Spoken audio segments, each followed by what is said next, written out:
بسم الله الرحمن الرحيم سبحانك لا علم لنا إلا ما علمتنا إنك أنت العليم الحكيم نستغفر الله ربي من كل ذنب ونتوب إليه اللهم علمنا ما ينفعنا وانفعنا بما علمتنا وزدنا علما اللهم آمين. آمین.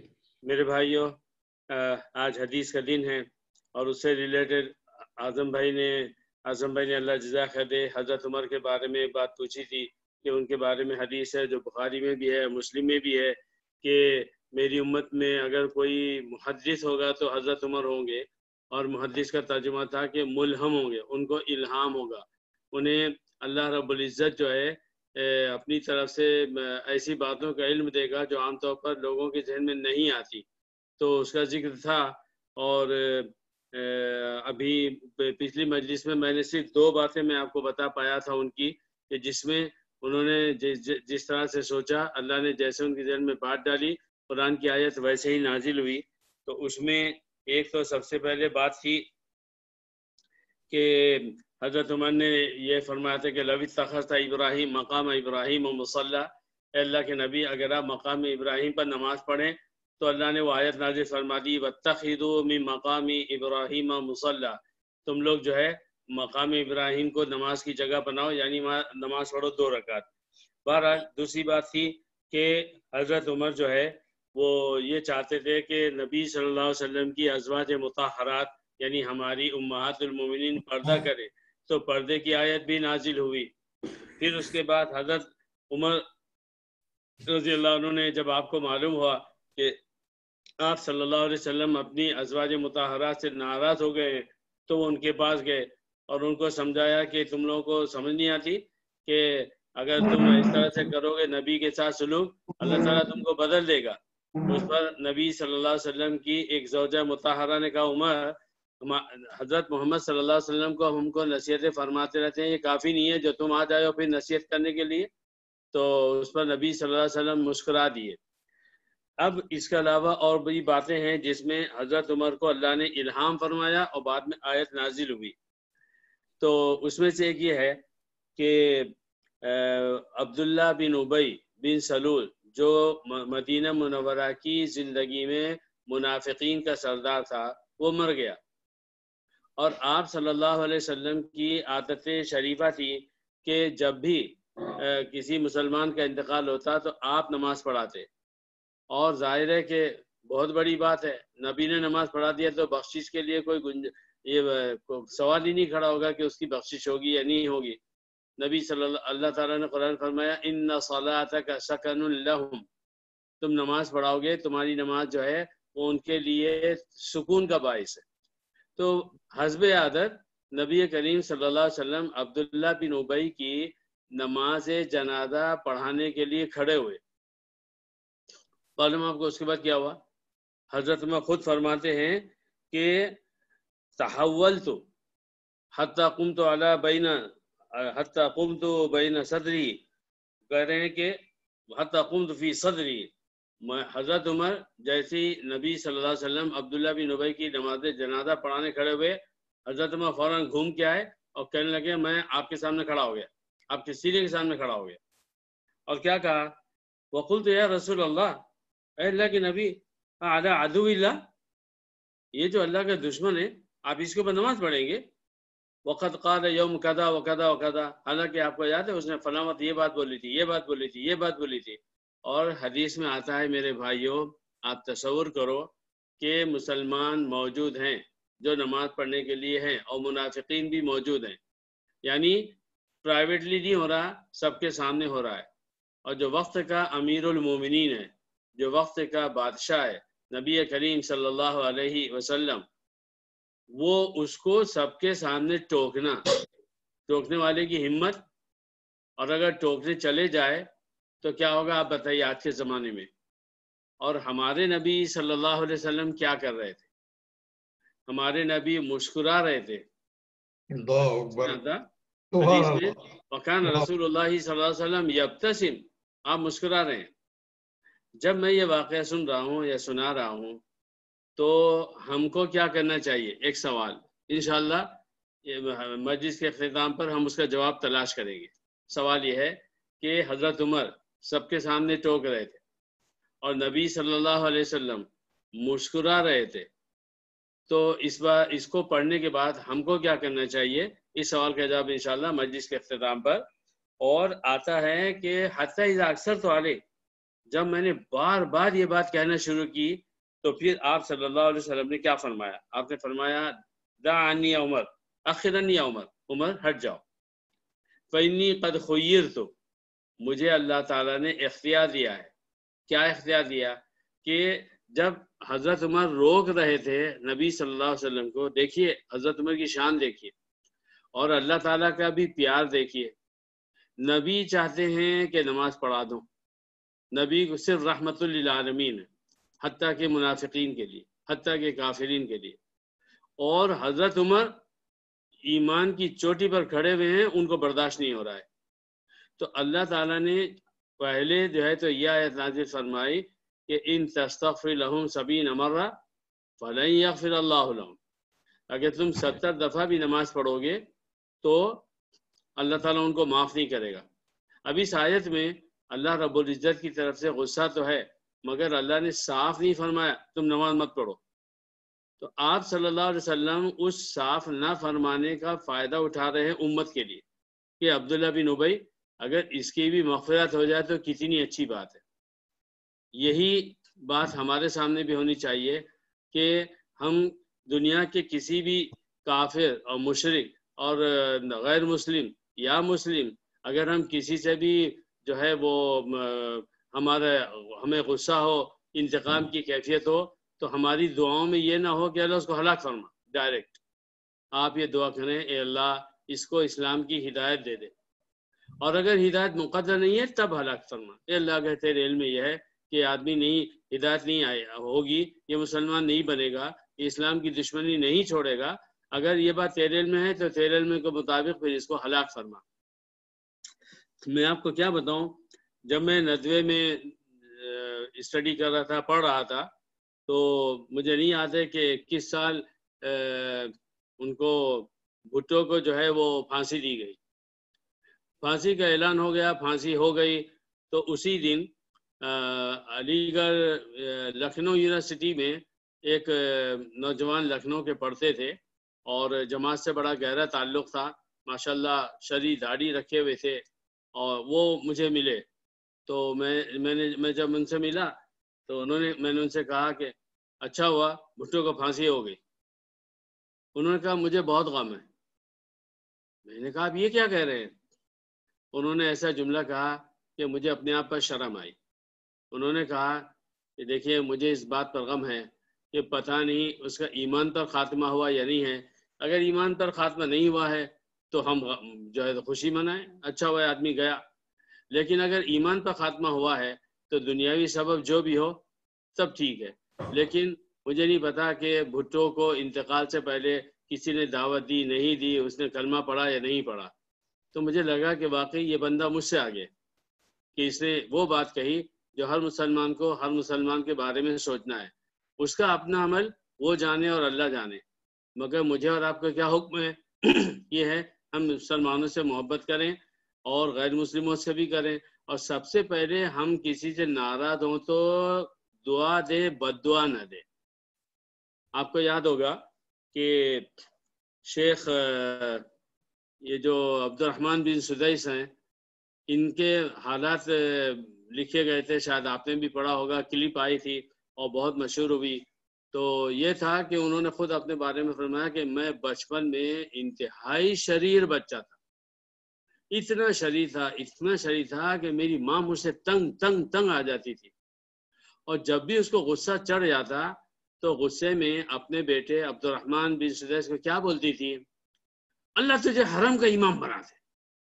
ماں غصے میں اپنے بیٹے کو یہ بد دعا دے رہی، اللہ تجھے حرم کا امام بنا دے، اور ہمیشہ غصے میں بولتی نہیں۔ اب بتائیے یہ دعا تھی یا بد دعا تھی؟ اور کیا ہوا؟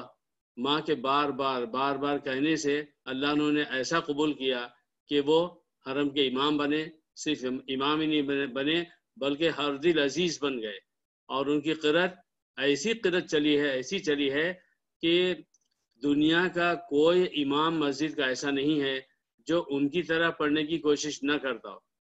دیکھیے آپ غصے میں آ کر یہ الفاظ بولے، اور یہ ہم کو سیکھنے کی چیز ہے۔ بہرحال تو حضرت عمر سے انہوں نے آپ نے یہ فرمایا کہ مجھے اختیار دیا ہے تو میں جو ہے اس اختیار کو استعمال کروں گا۔ اس کے بعد نبی کریم صلی اللہ علیہ وسلم نے رئیس المنافقین کی نماز جنازہ پڑھا دی، اور پڑھا کر جیسے ہی ہٹے تو آیت نازل ہوئی۔ کیا آیت نازل ہوئی؟ ولا تصلی علی احد منهم مات ابدا ولا تقم علی قبره۔ آپ یہ منافقین میں سے کوئی مر جائے تو ہرگز ان کی نماز نہیں پڑھائیں گے، نہ پڑھائیں، نہ ان کی قبر پہ آپ رکیں گے۔ تو یہ دیکھیے کہ حضرت عمر نے سوچا اور اللہ نے پھر ویسی آیت نازل فرمائی۔ اس کے علاوہ کیا ہوا؟ جنگ بدر ہوئی۔ جنگ بدر میں اللہ تعالیٰ نے مسلمانوں کو فتح دی، کافروں کے 70 بڑے بڑے سردار مارے گئے، اور ویسے ہی بڑے بڑے 70 سردار گرفتار ہوئے۔ انہیں گرفتار تو کر لیا گیا، اب سوال تھا کہ ان کا کیا کریں۔ نبی صلی اللہ علیہ وسلم نے مشورہ لیا، وشاورہم فی الامر، قرآن مجید میں اے نبی صلی اللہ علیہ وسلم درود شریف پڑھ لیا کیجئے، آپ ان سے مشورہ لیا کیجئے۔ اب کسی وقت کے امام کو اور کسی جماعت کے امیر کو اس بات کے بولنے کا حق نہیں ہے میں امیر جماعت ہوں، میں جو چاہوں گا کروں گا۔ یہ سنت کے خلاف، اسلامی مزاج کے خلاف، اور ایسا بولنے والا امیر بننے کا کسی جماعت کے ہرگز مستحق نہیں ہے۔ تو آپ نے مشورہ لیا، حضرت ابو بکر سے پوچھا، ابو بکر تم کیا کہتے ہو؟ تو حضرت ابو بکر رضی اللہ عنہ نے فرمایا، یا نبی اللہ ہؤلاء بنو العم، اللہ کے نبی یہ تو ہمارے چچا زاد بھائی ہوتے ہیں سب۔ اور کیا فرمایا؟ فرمایا کہ والعشرہ، ان کے ساتھ اچھا سلوک ہونا چاہیے، والاخوان، بھائیوں جیسا شروع ہونا چاہیے، فإنی أرى أن تأخذ منهم فدیہ۔ حضرت ابو بکر رضی اللہ عنہ نے فرمایا میرا ایسا خیال ہے کہ ان سے جو ہے فدیہ لیا جائے اور ان کو زندہ چھوڑ دیا جائے۔ فَيَكُونُ مَا أَخَذْنَا مِنْهُمْ قُوَّةٌ لَنَا عَلَى الْكُفَّارِ، اگر ہم ان سے فدیہ لیں گے تو ہمیں طاقت حاصل ہو جائے گی کافروں کے اوپر، دو اعتبار سے، کہ اس وقت جو ہے کوئی فنڈ نہیں تھا مسلمانوں کے لیے جہاد میں جانے کا اور مسلمانوں کے معاملات کو طے کرنے کا، تو حضرت ابو بکر نے ادھر اس طرف اشارہ کیا کہ فنڈ آ جائے گا تو مسلمانوں کی جنگی تربیت آسان ہوگی، اور دوسری طرف یہ مطلب بھی تھا کہ یہ کافر اگر زندہ صحیح سلامت ملک چلے گئے تو باقی کافروں پر مکے کے جو ہے اچھا اثر پڑے گا۔ اور فرمایا وعسى الله ان يهديهم، ہو سکتا ہے اللہ تعالیٰ ان کو ہدایت بھی دے دے، فيكونون لنا عضدا، تو اگر یہ ہدایت دے دے گا اللہ تعالیٰ تو پھر یہ ہمارے لیے اور مضبوطی کا سبب بنیں گے۔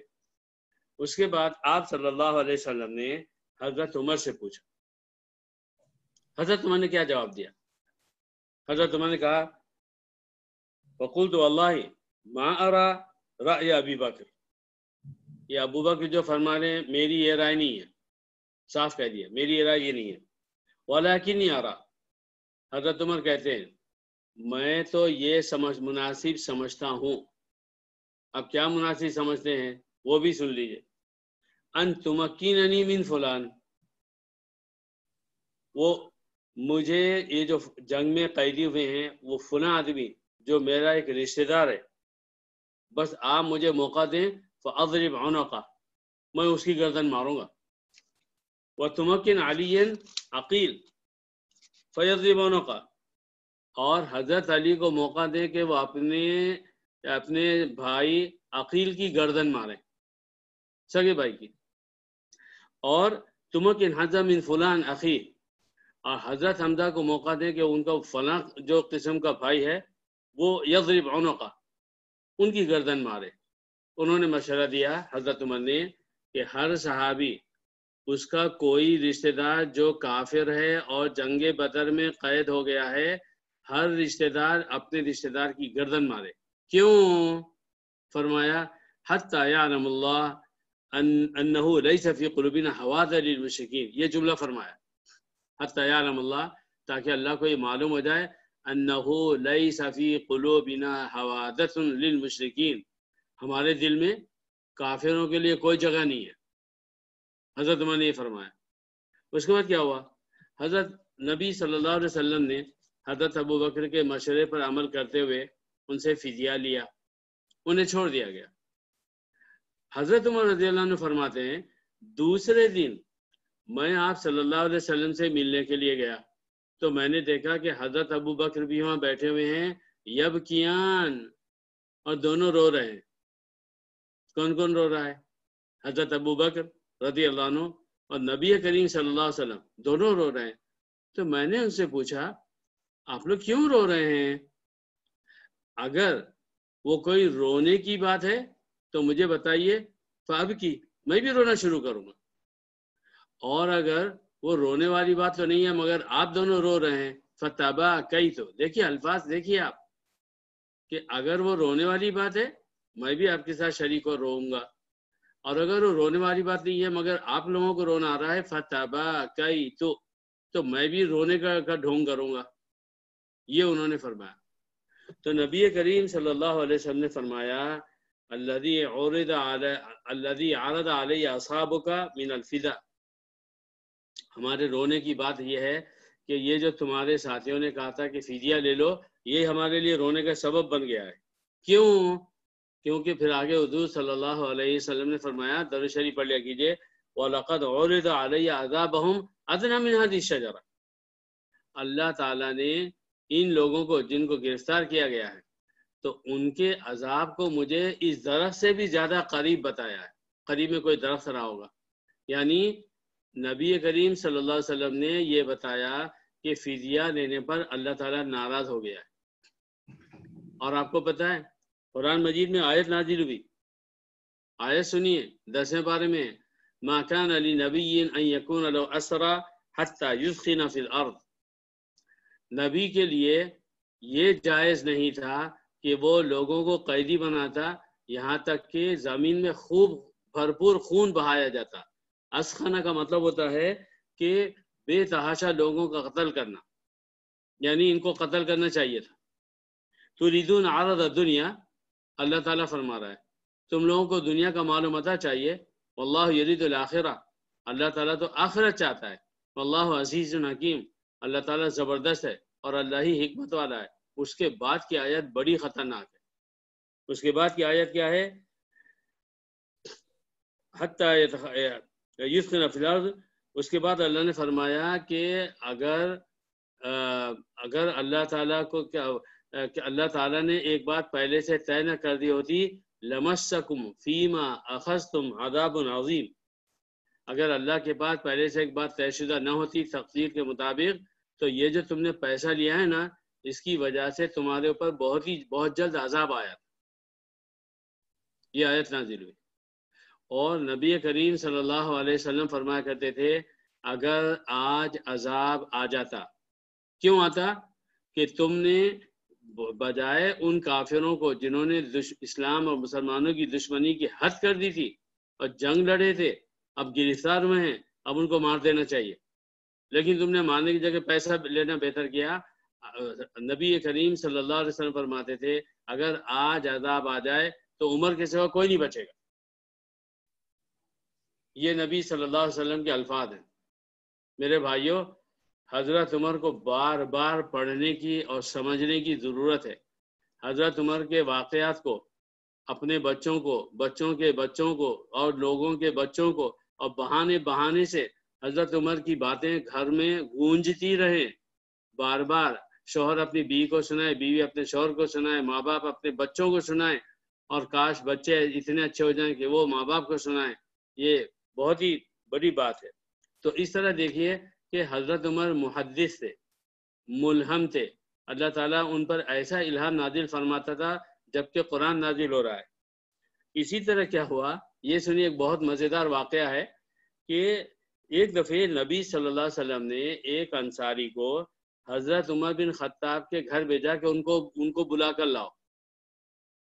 وہ انصاری گئے، اور جب گئے تھے تو جو ٹائم تھا آپ صلی اللہ علیہ وسلم نے بلایا تھا وہ تھا قیلولے کا وقت، یعنی دوپہر میں ظہر کی نماز پڑھ کے 2-4 لقمے اللہ کا رزق کھا کر آدمی لیٹے ذرا سا آرام کر لے۔ یہ صحابی جو انصاری تھے یہ حضرت عمر کے بعد پہنچے۔ حضرت عمر سو رہے تھے اور سونے میں غالباً ان کی جو لنگی تھی، جو کپڑا تھا، وہ ذرا ہٹ گیا تھا۔ ظاہر ہے کہ نعوذ باللہ شرمگاہ نہیں نظر آ رہی تھی، لیکن ہٹ گیا تھا، گھٹنے سے اوپر تک تھا۔ اور آپ کو معلوم ہے کہ اسلام میں مردوں کے لیے ان کا گھٹنا بھی کیا ہے؟ ستر ہے، سترا ہے، کہ وہ بھی چھپانے کی چیز ہے، نہیں نظر آنا چاہیے۔ اگر نماز میں نظر آ گیا گھٹنا تو نماز ہی نہیں ہوتی، اور عام طور پر اگر نظر آ جائے تو یہ بد اخلاقی ہے۔ تو انگریزوں کے اور کرسچن کے وہ سارے کپڑے جو ایک مرد جو ہے بڑی شان سے ماڈرنزم میں گھٹنے سے کم جو ہے وہ نیکر اور کیا کیا پہن کر جو ہے ہاف پینٹ پہن کے گھومتا ہے، یہ ڈوب مرنے کی بات ہے چلو بھر پانی میں، نہ یہ کہ فخر کرنے کی۔ تو ہمیں اپنے بچوں کو بھی اس اعتبار سے ٹرین کرنا چاہیے۔ وہ بچے چاہے 1 سال کے ہوں یا چاہے 5 سال کے ہو جائیں، ابھی تو بچہ ہے، ابھی تو بچی ہے، ایسا نہیں کرنا چاہیے۔ بہرحال وہ وہاں گئے اور انہوں نے کہا کہ اللہ کے رسول آپ کو بلاتے ہیں۔ حضرت عمر اڑے۔ اب ان کو نیند خراب ہوئی، اس پر برا نہیں لگا، اس پر لگا کہ آدمی سوتا ہے، اس کے کپڑے کچھ ادھر ادھر ہٹ جاتے ہیں، یا وہ ایسا سوتا ہے کہ دیکھتے ہوئے شرم آئے۔ تو حضرت عمر کی منہ سے ایک جملہ نکلا۔ کیا نکلا؟ اللہم حرم علینا، اللہم حرم علینا الدخول فی وقت نومنا۔ یہ حضرت عمر نے فرمایا، اے اللہ جب ہم سوتے ہوں تو ہم پر کسی اجنبی کے داخلے کو حرام کر دے۔ آپ سن رہے ہیں؟ یہ دعا کی۔ کیا ہوا؟ تو گئے نبی صلی اللہ علیہ وسلم کے پاس گئے، لیکن اس کے بعد جو ہے پھر آیت نازل ہوئی، اور آیت میں کہا گیا یا ایھا الذین آمنوا لیستأذنکم الذین ملکت ایمانکم والذین لم یبلغوا الحلم منکم 3 مرات۔ اے ایمان والو، اگر تم کسی کے پاس جاؤ ملنے کے لیے، اور اگر جو ہے جو بڑے ہیں یا چھوٹے ہیں تو اگر وہ جائیں تو اجازت لیں، پہلے کسی کے پاس جائیں اس کے پاس پہلے اجازت لیں۔ اور یہ فرمایا کہ اجازت کب لیں؟ 3 اوقات میں، 3 اوقات میں 3 مرات۔ من قبل صلاۃ الفجر، نماز سے فجر کی نماز سے پہلے آپ اگر جا رہے ہیں تو آپ کھٹکا دیں، آپ ان سے اجازت لیں، کیا میں آ سکتا ہوں؟ سونے کا وقت ہے، پتہ نہیں کون کس حال میں ہے۔ وَحِينَ تَضَعُونَ ثِيَابَكُم مِّنَ الظَّهِيرَةِ، دیکھیے الفاظ، قرآن کے الفاظ ہے، 18 پارے میں آیت ہے۔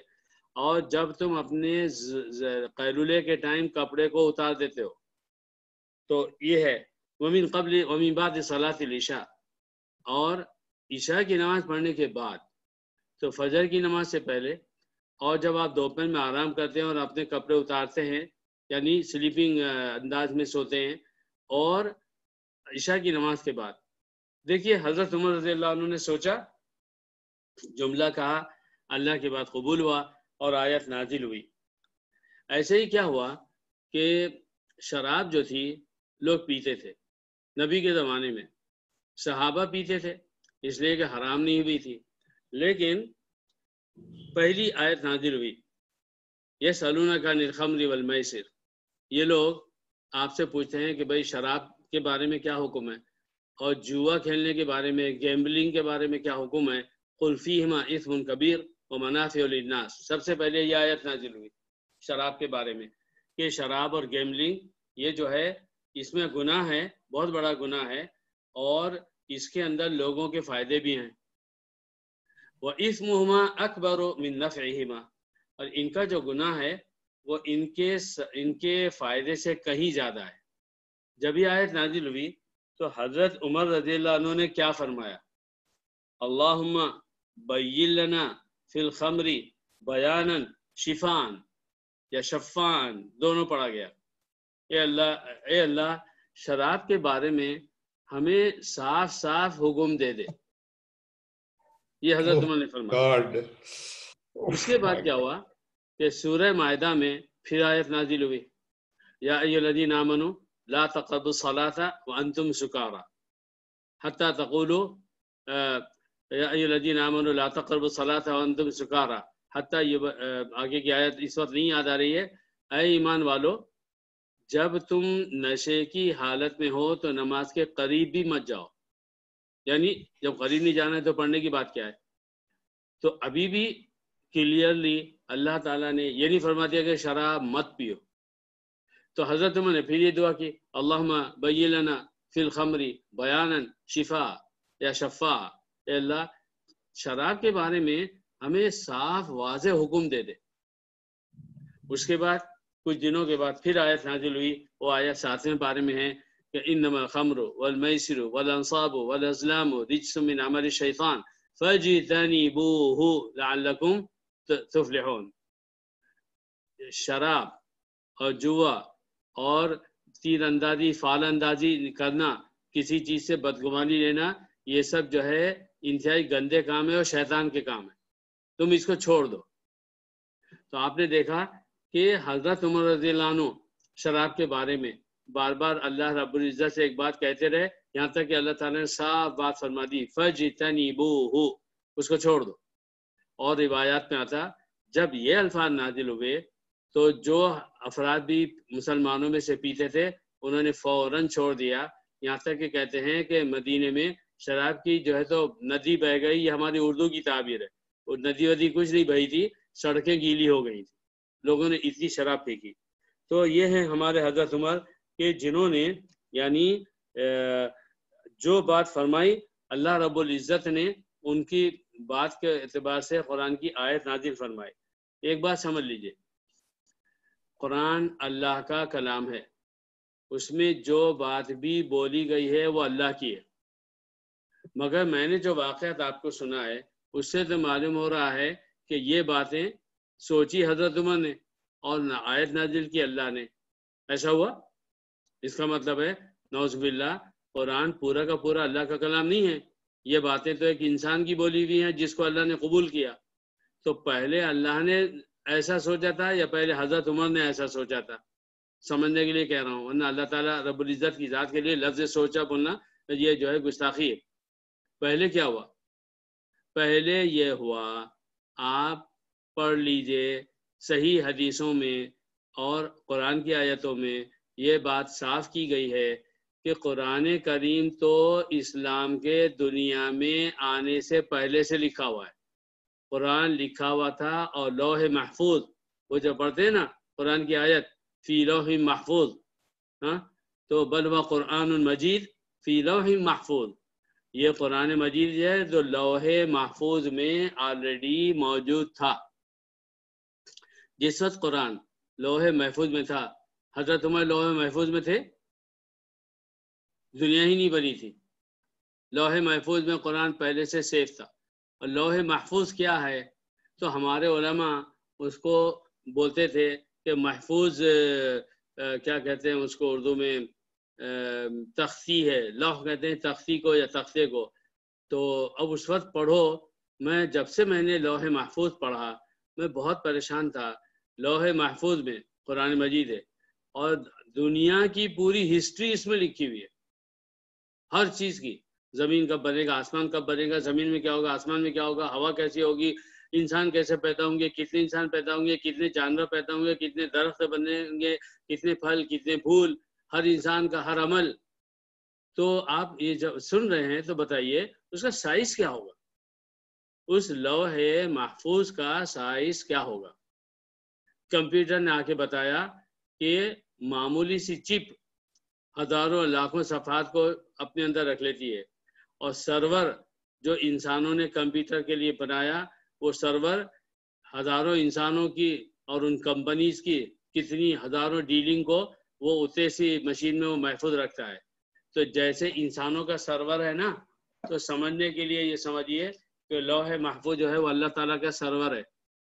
اب بولیے کہ اس کے اندر جو بھی لکھا ہوگا تو کیا مشکل ہے؟ اور قرآن پہلے سے آلریڈی موجود تھا، اس کے اندر یہ سارے الفاظ تھے.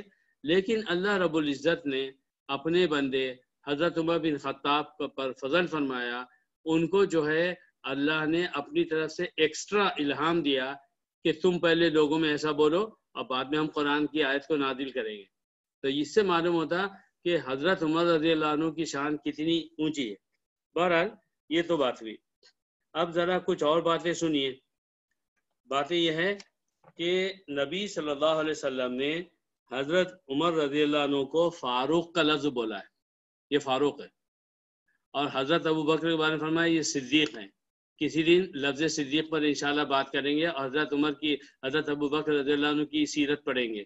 تو یہاں پر حضرت عمر کو نبی اللہ کے نبی نے فرمایا فاروق. کب فرمایا تھا؟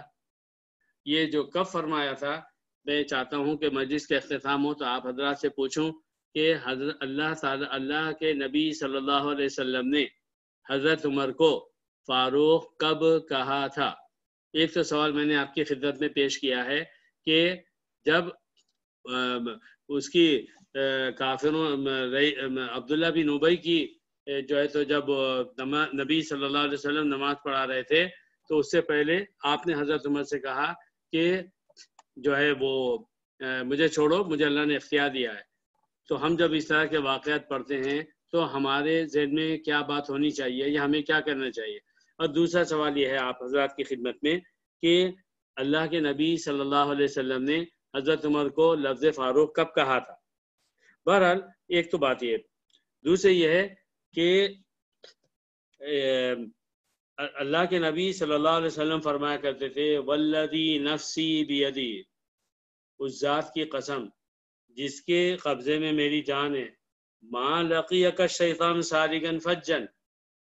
یہ نبی فرما رہے ہیں اور بخاری مسلم وغیرہ کی کتابوں میں حدیث لکھی ہے. نبی نے فرمایا والذی نفسی بیدی، میں اس ذات کی قسم کھا کر کہتا ہوں جس کے قبضے میں میری جان ہے، ما لقیک الشیطان سارقا فجا. اے عمر، جب بھی شیطان تم سے کسی راستے پر ملتا ہے، وہ ایک راستے پر جا رہا ہے اور تم بھی جا رہے ہو، الا سلک فجا غیر فجک، یہ نبی صلی اللہ علیہ وسلم کے الفاظ ہیں. وہ فوراً جس گلی سے تم گزر رہے ہو اس کو چھوڑ کے فوراً دوسری گلی چلے جاتا ہے. اور حضرت عمر کی شان کیا تھی؟ میں نے پچھلی ملاقات میں عرض کیا تھا کہ سب لوگ مکہ سے مدینہ ہجرت کر کے گئے، چھپ چھپ کر گئے، جان کا خطرہ تھا. حضرت عمر نے مکے میں اعلان کر دیا میں جانے والا ہوں مدینہ. اگر کوئی چاہتا ہے کہ اس کی ماں جو ہے اپنے بیٹے کو کھو دے اور بیوی جو ہے بیوہ ہو جائے، بچے یتیم ہو جائے، مجھے مکے سے باہر مل کے دیکھے، دیکھو کیا ہوتا ہے. اور اس شان سے وہ گئے. اور نبی کریم صلی اللہ علیہ وسلم حضرت عمر کے بارے میں فرمایا کرتے تھے ان اللہ سبحانہ جعل الحق علی لسان عمر، اللہ تعالیٰ نے حق بات کو عمر کی زبان پہ جاری فرما دیا ہے. الحق بعدی مع عمر حیث کان. بولیے کیا الفاظ ہیں؟ الحق بعدی مع عمر حیث کان، میرے بعد نبی صلی اللہ علیہ وسلم نے فرمایا میرے بعد حق جدھر عمر ہے ادھر ہی ہوگا. نبی صلی اللہ علیہ وسلم کے دنیا سے جانے کے بعد اگر عمر جو بات کہیں گے وہ حق ہوگی. اور بھی بہت ساری حدیثیں ہیں، ان حدیثوں کو میں سنانا چاہتا ہوں تاکہ ہمارے سامنے حضرت عمر رضی اللہ عنہ کی مکمل تصویر آ جائے. لو کان بعدی نبی لکان عمر بن الخطاب، یہ فرمایا میرے بعد اگر کوئی نبی ہوتا تو حضرت عمر بن خطاب ہوتے. مگر اسی حدیث میں فوراً آپ نے فرمایا ولیکن لا نبی بعدی، مگر میرے بعد اب کوئی نبی نہیں آنے والا ہے.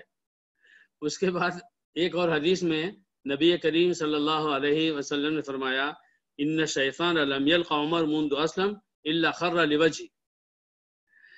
جب سے حضرت عمر بن خطاب مسلمان ہوئے ہیں تو شیطان جو ہے جب بھی حضرت عمر کو دیکھتا ہے تو الٹ کے گرتا ہے، اپنے منہ کے بل گر جاتا ہے.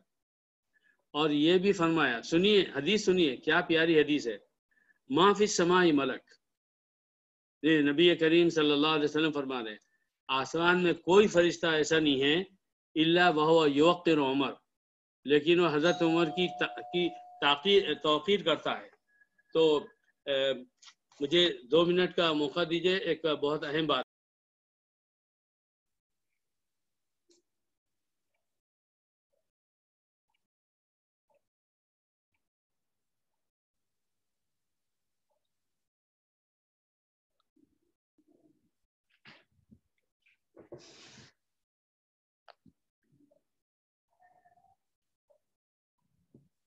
جی معافی چاہوں گا. تو حضرت عمر کے بارے میں کیا فرمایا کہ ما فی السماء ملک، آسمان میں کوئی فرشتہ ایسا نہیں ہے جو حضرت عمر کی توقیر تعظیم نہ کرتا ہو. ولا فی السماء شیطان، سنیے، اور نہ آسمان میں کوئی شیطان ایسا ہے الا وهو یفرق من عمر، کہ وہ حضرت عمر سے دور بھاگتا ہے. نبی صلی اللہ علیہ وسلم نے فرمایا بینما انا نائم، یا آپ نے فرمایا صلی اللہ علیہ وسلم کہ میں سو رہا تھا. اذا اتیت بقدح لبن، نبی فرماتے ہیں میں سو رہا تھا کہ خواب میں جو ہے دودھ کا ایک پیالہ میرے پاس لایا گیا. فشربت منہ، میں نے اس میں سے دودھ پیا. حتی انی لارا الری یجری فی اصفاری، یہاں تک کہ وہ دودھ پیا تو مجھے ایسا لگا کہ جیسے اس دودھ کی جو سیرابی ہے میری انگلیوں کے ناخنوں تک پہنچ گئی ہے. اتنا تو آپ نے فرمایا. اس کے بعد ثم اعطیت فضلی عمر بن الخطاب، اس کے بعد جو دودھ بچ گیا تھا تو میں نے وہ عمر بن خطاب کو دیا. آپ صلی اللہ علیہ وسلم کو خواب میں دکھایا جا رہا ہے، اور آپ کو معلوم ہے کہ نبیوں کے خواب صرف اور صرف سچے ہوتے تھے. تو فرمایا کہ جو دودھ بچ گیا تھا اعطیت عمر بن الخطاب. قالوا فما اولته یا رسول اللہ، تو صحابہ نے پوچھا کہ اللہ کے رسول، آپ نے خواب میں جس طرح دیکھا کہ آپ دودھ پی رہے تھے اور اس کے بعد میں پھر جو ہے تو آپ نے بچا ہوا دودھ حضرت عمر کو دیا، تو اس خواب کی تعبیر آپ کے نزدیک کیا ہے؟ تو نبی صلی اللہ علیہ وسلم نے صرف ایک لفظ فرمایا، العلم.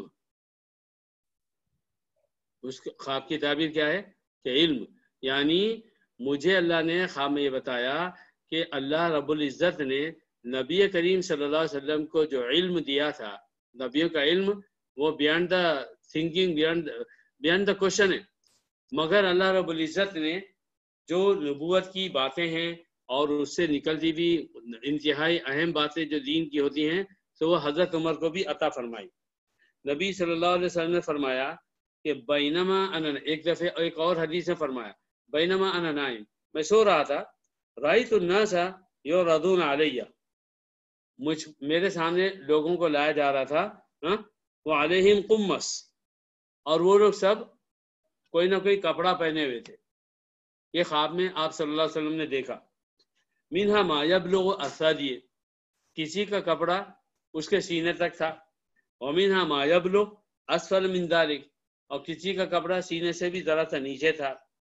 وعرض علی عمر بن الخطاب، مجھ پر حضرت عمر کو پیش کیا گیا. وعلیہ قمیص یجرہ، حضرت عمر کے اوپر اتنا بڑا قمیص تھا، اتنی بڑی قمیص تھی کہ وہ اس کو لے کے جیسے کہ گھسیٹ رہے تھے. جیسے کہ عام طور پر ہماری عورتیں برقع اتنا لمبا پہنتی ہیں کہ وہ پوری زمین کو، پوری سڑک کو صاف کرتا ہے. تو یہ بھی جو اسراف ہے اور یہ غیر ضروری ہے، بلکہ گندگی کی بات ہے، کیونکہ اتنا کپڑا گندا ہوتا ہے. بہرحال نبی صلی اللہ علیہ وسلم نے فرمایا کہ میں نے خواب میں دیکھا کہ لوگ میرے سامنے پیش کیے جا رہے ہیں، وہ کپڑے پہنے میں، کسی کا کپڑا سینے تک ہے، کسی کا جو ہے تو اس سے نیچے ہے، لیکن جب حضرت عمر میرے سامنے آئے ہیں تو ان کا قمیض اتنا لمبا تھا کہ وہ جیسے زمین تک بھی لٹک کے جا رہا تھا، وہ اس کو گھسیٹ کر لے کے جا رہے تھے. تو صحابہ نے کہا فما اولتہ یا رسول اللہ، اللہ کے نبی آپ نے پھر اس کی کیا تعبیر سمجھی؟ تو آپ نے فرمایا الدین، دین، یعنی نبی سلیم صلی اللہ علیہ وسلم نے اشارہ دیا کہ یہ جو ہے ان کو اتنا دین تھا حضرت عمر کا کہ جو ان کے پورے جسم کو ہی نہیں کور کیے ہوئے تھا بلکہ وہ لوگوں تک بھی پہنچ رہا تھا. تو میرے بھائیوں، حضرت عمر کی شان عجیب و غریب تھی. اللہ نے ان کو خاص منتخب فرمایا کفر کی زندگی سے نکالنے کے بعد، اور پھر حضرت ابو بکر رضی اللہ عنہ خلیفہ بنے جن کی خلافت 2.5 سال رہی، اور اس میں اللہ نے حضرت ابو بکر سے بڑے زبردست کام لیے. اور اس کے بعد حضرت عمر بن خطاب خلیفہ بنے. حضرت عمر بن خطاب کو خلیفہ کون بنایا؟ اچھی طرح سنیے تاکہ شیعوں کے پھیلائے ہوئے فتنوں سے آپ محفوظ رہیں. حضرت ابو بکر رضی اللہ عنہ نے یہ فرما دیا تھا کہ میرے بعد عمر بن خطاب مسلمانوں کے خلیفہ ہوں گے، اور اس بات کو حضرت ابو بکر کے دنیا سے جانے کے بعد تمام صحابہ نے قبول فرمایا، ان میں حضرت علی بھی شامل ہیں رضی اللہ عنہ۔ حضرت علی ہیں، نبی کے چچا داد بھائی ہیں اور نبی صلی اللہ علیہ وسلم کے داماد ہیں، اور حضرت علی خود اہل علم ہیں، اور نبی صلی اللہ علیہ وسلم کے جب نبی سے آپ ہجرت فرما رہے تھے تو اللہ کے نبی نے اپنے بستر پہ حضرت علی کو سلایا تھا، اور بہت ساری باتیں، مگر ان سب کے باوجود حضرت علی رضی اللہ عنہ نے حضرت ابو بکر، حضرت عمر، حضرت عثمان کسی کی خلافت پر ایک لفظ بھی نہیں فرمایا، نہ اختلاف کیا، نہ یہ فرمایا کہ میں ان سب سے زیادہ حقدار تھا۔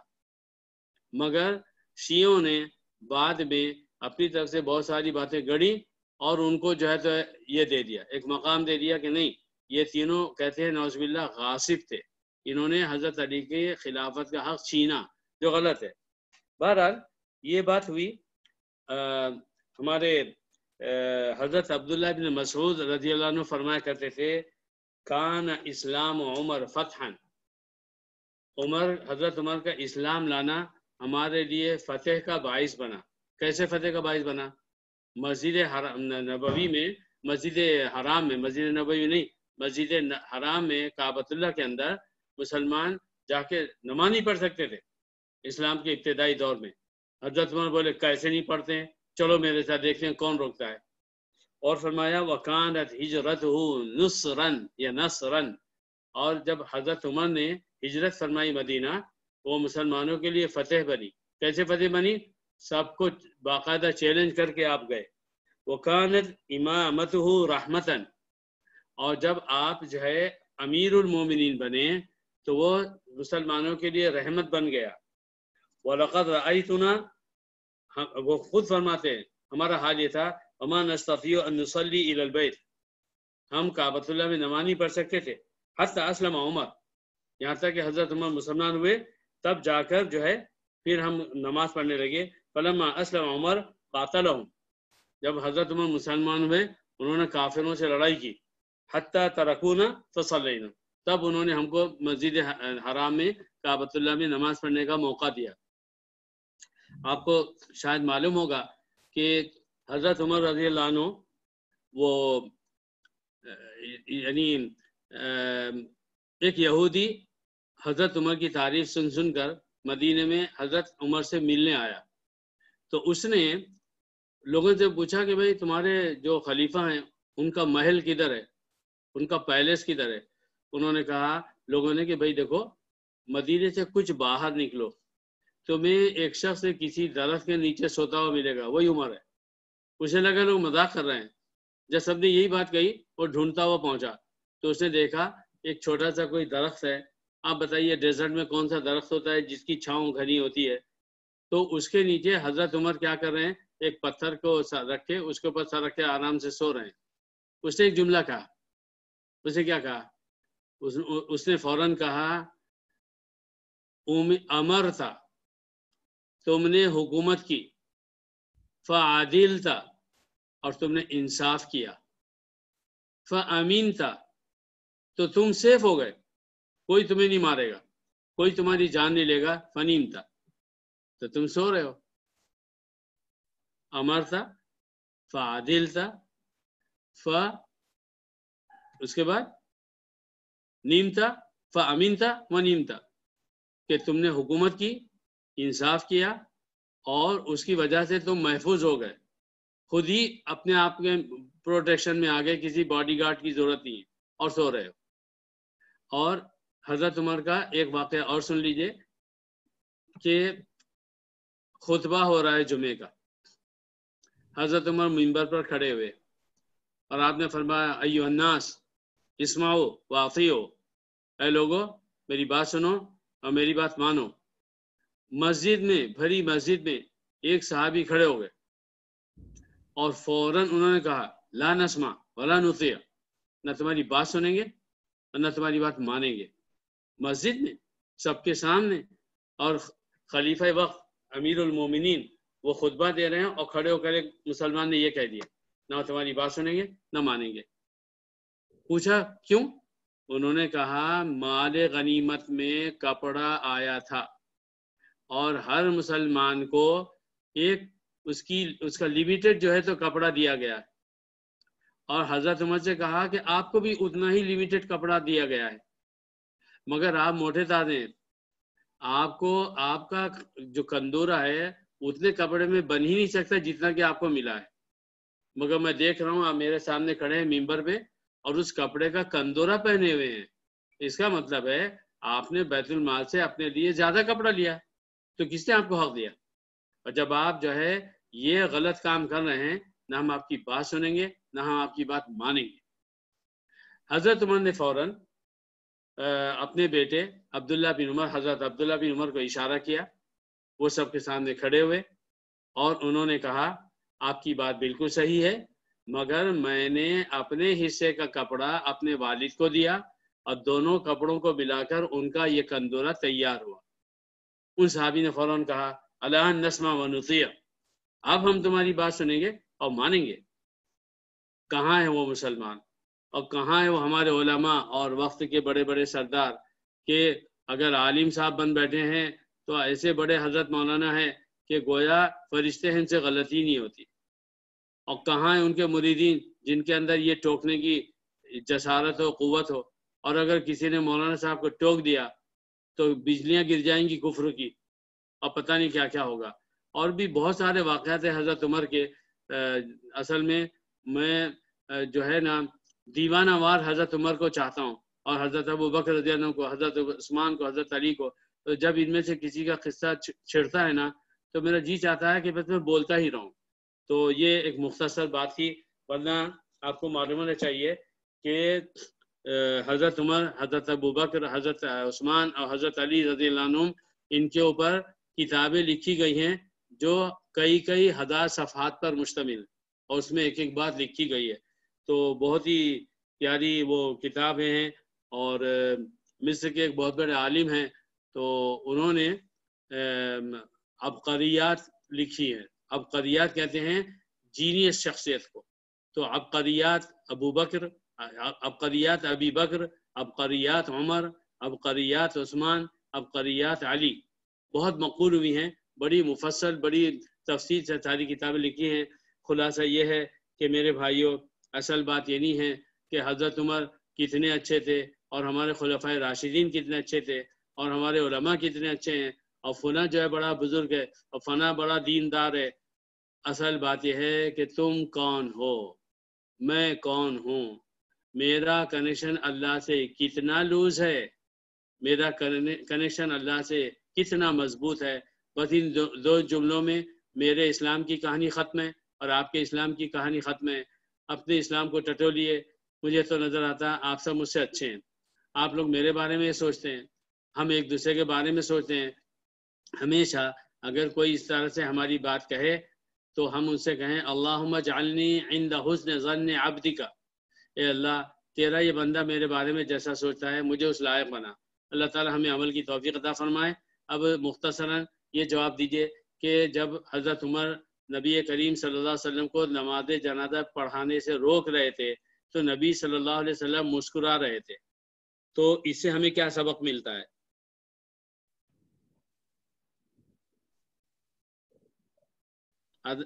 سب اپنے آپ کو انمیوٹ کر لیں، آدم بھائی نے بار بار یہ بات کہی ہے۔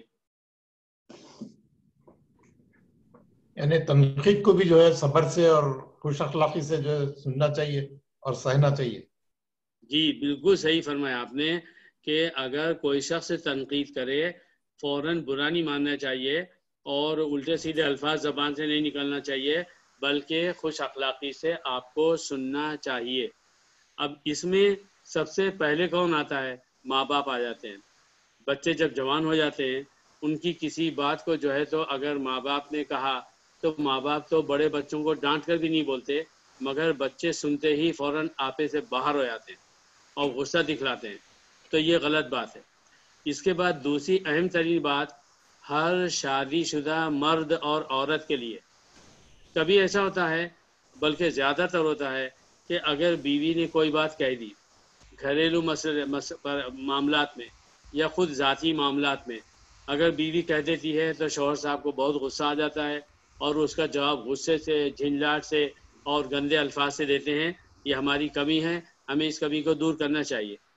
ایسے ہی کبھی ایسا ہوتا ہے کہ شوہر کوئی بات پیار محبت سے بولتا ہے مگر بیوی کے تن بدن میں آگ لگ جاتی ہے اور منہ سے پھول جھڑنے لگتے ہیں. تو ایسا بھی نہیں ہونا چاہیے. ہر شخص جو ہے اپنے آپ کو کنٹرول میں کرے اور اس کی کوشش کرتے رہے. انسان یہ ہے کبھی نہ کبھی پھسل جائیں گے. اگر ایسا ہو جائے کہ کبھی ہم سے غلطی ہو گئی تو ہمارا کام ہے کہ ہم بے تکلف معافی مانگ لیں، اور باقی دوست احباب رشتہ دار چھوٹے بڑے سب جو ہیں ان کے ساتھ بھی ہمارا یہ معاملہ ہونا چاہیے. اچھا، میں نے دوسرا سوال کیا کیا تھا مجھے یاد نہیں رہا. فاروق حضرت عمر فاروق کو یہ خطاب کب ملا تھا؟ ماشاء اللہ ماشاء اللہ. جی فرمائیے. حضرت عمر رضی اللہ عنہ کو جیسے ہی انہوں نے جو ہے اسلام قبول کیا اور پھر نبی صلی اللہ علیہ وسلم سے فرمایا لَتَخْرُجَنَّ وَلَنَخْرُجَنَّ مَعَكَ، آپ بھی چلو ہم آپ کے ساتھ چلیں گے. اور صحابہ کو لے کر جا کر وہاں مسجد میں نماز پڑھائی بالکل لڑ جھگڑ کر. تو آپ صلی اللہ علیہ وسلم نے حضرت عمر کو لقب دیا فاروق. فاروق کہتے ہیں حق اور باطل میں فرق کرنے والا. تو یہ لقب ان کو دیا گیا تھا. اللہ تعالی ہمیں بھی اصلاح بنائے. آدم بھائی دعا کر لیں. جی ایک سوال ہے ہمارا. جی. یہ دو ہفتے پہلے ہمارے بھائی اعظم صاحب نے ایک کلپ بھیجا تھا جس میں ایک عورت محترمہ نے کچھ بسم اللہ کی فضیلت بیان فرمائی. آپ نے دیکھا تھا؟ جی ہاں جی ہاں. تو ماشاءاللہ اس میں کوئی شک نہیں ہے کہ بسم اللہ کا تو فضیلت اپنی جگہ پہ بہت ہی زیادہ ہے. کوئی بھی کام ہے اس بسم اللہ کر کے کرنا چاہیے. مگر ایک چیز میرے ان کے اس بیان میں نہیں سمجھ میں آئی، اور جو کہ انہوں نے کوئی حدیث کا حوالہ نہیں دیا. انہوں نے یہ کہا کہ کوئی آدمی جو کہ گنہگار تھا اور اس کا فیصلہ ہو گیا وہ جہنم میں جانے کے لیے، مگر وہ یہ بسم اللہ کا ایک ورد کرتا تھا، تو جب اس کو جہنم لے جایا جاتا تھا تو فوراً دور ہو جاتی تھی جہنم اس سے. پھر اس کے بعد اس طریقے سے تقریباً 10 مرتبے کیا اس نے، اور 10 مرتبے جنت سے وہ دوزخ سے دور ہوتا رہا. پھر اللہ تعالیٰ کو حکم ہوا کہ اچھا یہ بسم اللہ پڑھتا تھا یہ اللہ کی رحمت کے اوپر، تو اس کو معاف کر دیا گیا. کیا یہ واقعہ صحیح ہے؟ آپ نے کوئی ایسا پڑھا ہے؟ جی نہیں، اور یہ اس طرح کے واقعہ صحیح نہیں ہیں. اور بہت ساری چیزیں جو مختلف کتابوں میں، فضائل کی کتابوں میں، فضائل کی کتاب کا مطلب آج کا دور نہیں، یعنی خود ائمہ کرام کے زمانے کے وقت سے لکھی ہوئی ایسی ایسی کتابیں ہیں کہ اس میں ایسے من گھڑت واقعات اور یہ سب ملتے ہیں.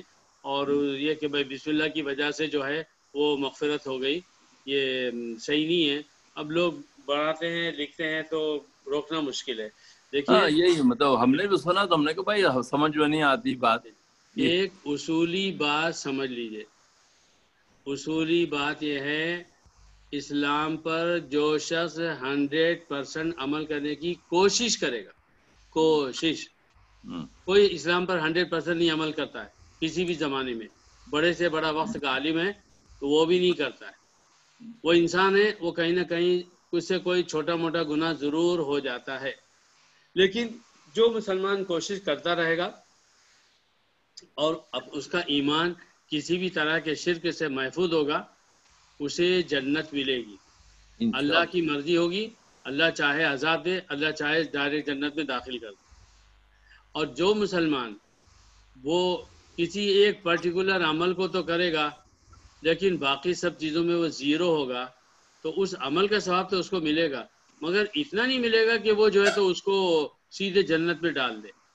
اور اتنی بات حدیث میں ضرور آتی ہے کہ کسی شخص نے کلمہ طیبہ کو اخلاص سے پڑھا تھا، لا الہ الا اللہ محمد رسول اللہ. اخلاص سے پڑھنے کا مطلب یہ نہیں ہے کہ اس نے آواز کو بڑی موٹی بڑی جذباتی بنا کر پڑھا تھا وہی قبول ہو گئی.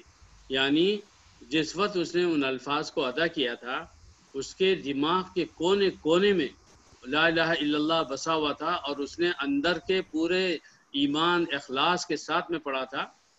ایسا شخص جو ہے اللہ تعالیٰ چاہے گا تو ہوگا کہ اس کے سارے برے اعمال رکھے جائیں گے ایک ترازو کے حصے میں، اور جب کلمہ کو اس نے بہت اس سے پڑھا اخلاص سے جو اللہ کو پسند تھا وہ رکھا جائے گا، تو وزن جو ہے اس حصے کا بڑھ جائے گا جس کے اندر کلمہ طیبہ تھا.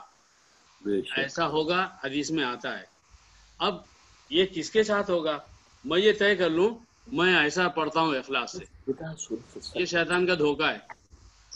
شیطان کا دھوکہ یہ ہوگا کہ اس حدیث کی وجہ سے کوئی بھی مسلمان اپنی تنہائی میں بہت سوچ ساچ کے بڑے جو ہے اللہ کو ایک سمجھ کے اور شرک سے بچ کے پڑھ رہا ہے.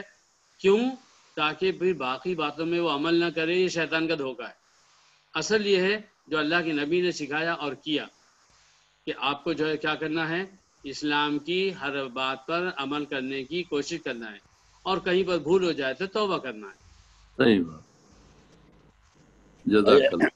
ابھی آپ نے فرمایا کہ امام کعبہ کے والدہ نے ان کو کہا کہ تمہیں غصہ ہو، کہا کہ تمہیں حرم کا امام بنا دے، تو اس کی کیا تعویل کیا ہے؟ اس کی تعویل اللہ نے سن لی. یہ شامل ہے کہ اگر غصے میں اس کے بجائے کہ ہم کسی کو گدھے، الو، نالے، بدتمیز ان الفاظ کو بولنے کے کیا کریں، جب بھی غصہ آئے تو ہم بھی ایسی کوئی اچھی بات غصے کے ساتھ، بھرپور غصے کے ساتھ ایسی اچھی بات اس کے بارے میں بولیں جس پر ہم کو غصہ آ رہا ہے. میری جو بہو ہے وہ اس کے بعد سے اس کا حال یہ ہو گیا ہے کہ وہ اپنے بچے کو، اس کا بڑا بیٹا جو ہے وہ بہت شریر ہے، انتہا سے زیادہ. تو میں اپنے پوتے سے بات کر رہا تھا تو میں پتہ نہیں میں نے اسے کیا بات پوچھی، تو مجھ سے اس کا نام، میرے بیٹے نے اس کا نام عبداللہ رکھا ہے، سید عبداللہ.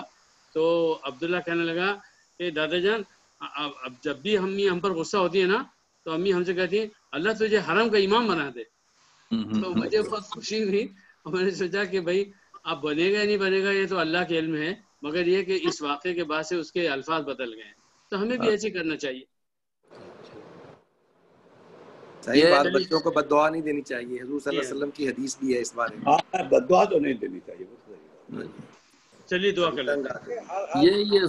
یہ سورہ ملک کے ساتھ میں حامیم سجدہ جو ایک وہ کیا سورہ ہے، خالی سجدہ والی یا حامیم سجدہ؟ یہ حامیم جو ہے نا، حامیم سجدہ میرے خیال میں بعد میں جی مجھے ایک منٹ دیجیے، میں بھی دیکھ کر بتا دوں. میرے ذہن نہیں جا رہا ہے کہ وہ